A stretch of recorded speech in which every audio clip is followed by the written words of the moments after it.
Hello बच्चों, let's start the question. A sample of radioactive material A that has an activity of 10 MCI, where 1 CI is equals to 3.78 10 to the power 10 decay per second. Okay, हमें दे रखा है एक radioactive sample है जिसकी activity कितनी है 10 MCI.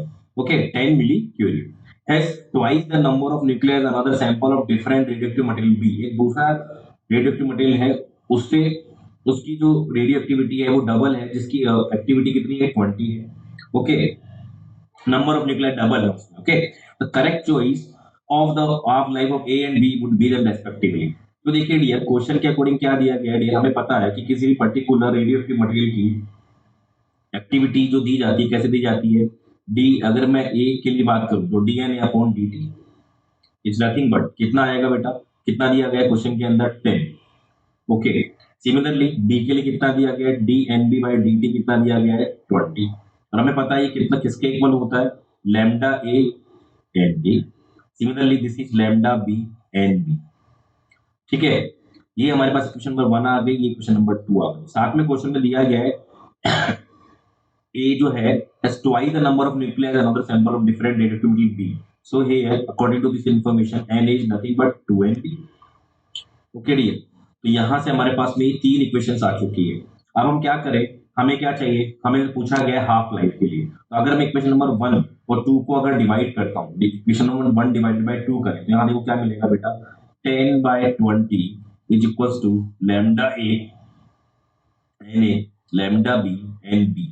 Okay, and N A is nothing but 2Nb, so lambda A 2Nb divided by lambda b and b. So what we have lambda a by lambda b is nothing but 1 by 4. ये हमारे पास में आ गया fourth equation. ये क्या है decay constant. हमें पता है हाफ लाइफ जो होता है वो क्या होता है बेटा ln2 अपॉन लैम्डा. तो अगर मैं हाफ लाइफ ऑफ ए की अगर बात करूं तो कितना आएगा ln2 upon lambda A. And half life of अगर मैं बी की बात करूं तो कितना आएगा dear ln2 upon lambda B. तो हमसे पूछा गया है दोनों के लिए कि हाफ लाइफ कितना होगा. तो अगर मैं दोनों को अगेन डिवाइड करूं तो half life of A divide by half life of B कितना होगा lambda B upon lambda A which is nothing but 4.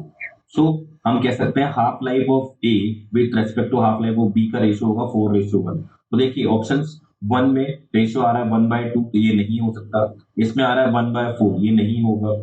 Third option में 4/1 रेशियो आ रहा है 20 days for A and 5 days for B, this is और right option. And fourth option में 20 days and 10 days, ये भी नहीं होगा. तो हमारा थर्ड ऑप्शन करेक्ट होगा. I think you will get the answer. Thank you very much.